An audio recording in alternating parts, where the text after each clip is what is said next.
नमस्कार, मैं आस्था मेरे चैनल वृंदे राखी पर आपका स्वागत है। आज मैं आपको इस वीडियो में छठ के पर्व के बारे में बताऊंगी कि यह कैसे मनाया जाता है, क्या विधि है, 2021 में यह कब पड़ रहा है, कब शुरू हो रहा है। तो मैं आपको बता दूं कि 2021 में छठ का पर्व 8 नवंबर से शुरू होगा और 11 नवंबर को समाप्त हो जाएगा। भविष्य पुराण में इस व्रत की जो महिमा है वह अपार बताई गई है और इसे 1 महीने का पर्व बताया गया है। अंतिम के 4 दिन विशेष होते हैं। तो चलिए अंतिम 4 दिनों की जो विशेष महिमा है उसके बारे में हम जानते हैं, क्या विधि है व्रत को करने की। छठ व्रत का जो पर्व है इसमें षष्ठी तिथि की भी पूजा होती है, सूर्य देव की भी पूजा होती है। षष्ठी तिथि यानी कि 6वीं तिथि जो देवी के रूप में जिसे पूजा जाता है। शुक्ल पक्ष जो कि कार्तिक मास की शुक्ल पक्ष की चतुर्थी तिथि होती है, इससे यह पर्व शुरू हो जाता है। इस दिन को नहाय खाए के नाम से हम जानते हैं। इस दिन घर की साफ सफाई अच्छे से कर ली जाती है और इस दिन चावल, लौकी की सब्जी और चने की दाल बनाई जाती है। व्रत करने वाले को शुद्धता के साथ इसी का भोजन आज करना होता है। अगले दिन पंचमी तिथि को खरना या लोहंडा कहते हैं। इस दिन चावल और दूध में गुड़ डालकर खीर बनाई जाती है। पहले चावल और दूध को अच्छे से खीर की तरह बना लें, अंत में इसमें आप गुड़ डालें, नहीं तो यह खीर खराब हो जाती है। गेहूं के आटे की रोटियां बनाएं जिस पर देसी घी जरूर लगाएं, शुद्ध। इस दिन व्रत करने वाले को सुबह से कुछ नहीं खाना होता है और शाम को सूर्य को अर्घ देने के बाद यह जो प्रसाद बनाया होता है इसे छठी मैया यानी कि षष्ठी तिथि जो होती है उनका आवाहन करके उनको भोग अर्पित किया जाता है। हालांकि ये पंचमी तिथि की विधि है। वह एक थाली में भोजन जो हमने बनाया है, खीर और पूड़ी, उसे डालकर आवाहन के तौर पर देवी को हम ये समर्पित करते हैं और फिर सबसे पहले उसे खाना होता है जो व्रत करता है। उसके बाद घर के बाकी लोग इसे प्रसाद के रूप में ग्रहण करते हैं। अगले दिन षष्ठी तिथि को यानी कि छठ के त्यौहार का ये तीसरा दिन होता है।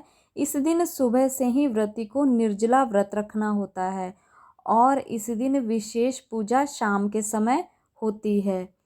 इसके लिए डाला तैयार किया जाता है। डाले या सूप में बांस का बना होता है, इसमें फल रखे जाते हैं और इसमें हम घर में बनाई हुई जो सामग्री होती है, कुछ पकवान होते हैं जो गुड़ के बने होते हैं, कुछ जगहों पर चीनी के भी बनाए जाते हैं और वह आटे, गुड़ इत्यादि के पकवान होते हैं, मिठाइयाँ होती है। जो भी चीज़ हम इसमें अर्पित करते हैं वो घर में शुद्धता से बना हुआ होता है।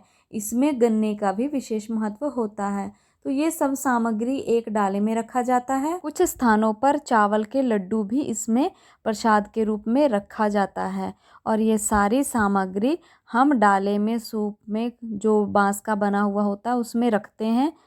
पूजा संबंधित बहुत सारी सामग्रियां और भी होती हैं, जैसे लौंग, इलायची, सुपारी, ये सब चीज़ें भी होती हैं। धूप, दीप सब सामान रखकर हम जाते हैं और इसे नदी या किसी तालाब के पास जाते हैं और वहाँ पर अर्घ दिया जाता है सूर्य देव को सूर्य अस्त होने से पहले। तो वहाँ पर हम ये सारी सामग्री प्रसाद के रूप में लेके जाते हैं, अर्घ देते हैं, धूप दीप दिखाते हैं, सूर्य देव के सामने प्रसाद का डाला रखते हैं यानी कि उनको दिखाते हैं। यही उनको अर्पण करने का एक तरीका होता है और फिर हम शाम को घर आ जाते हैं। सामग्री हम लेकर जाते हैं घाट पर जल देने के लिए यानी कि अर्घ देने के लिए, तो वो सब पर हमें प्रसाद पर सिंदूर का तिलक करना चाहिए और कम से कम 2 बांस के डाले तैयार करें इस तरह, या फिर ज़्यादा से ज़्यादा 5, 7, 9 यानी कि आप सूप या डाले जो भी आप बांस का लेकर जा रहे हैं सामग्रियां रख के, वो कम से कम 2 आप लेकर जाएं। बाद में शाम को जब आप अर्घ देकर आएंगे तो सारी सामग्री बदल दी जाती है।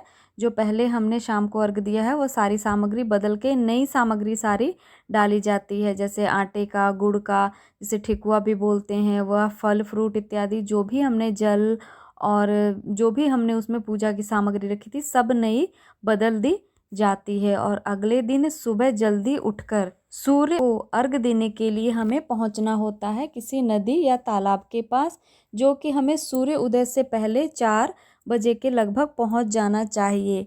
फिर वहीं पर हमें विधि विधान से सूर्यदेव की पूजा करनी होती है और जो कलशुप आप तैयार करके लेकर गए हैं, दोनों में से आपको अर्घ के लिए जल लेकर अर्घ देना होता है, धूप दीप दिखाना होता है। और ये आखिरी दिन होता है सप्तमी का, जब आप जल देकर सूर्यदेव को घर आते हैं, तब आप फिर व्रत का पारण करते हैं। यह व्रत लगभग लगातार 36 घंटे के आसपास का हो जाता है। सप्तमी का दिन व्रत का अंतिम दिन होता है। सुबह अर्घ देने के बाद यह व्रत संपूर्ण हो जाता है।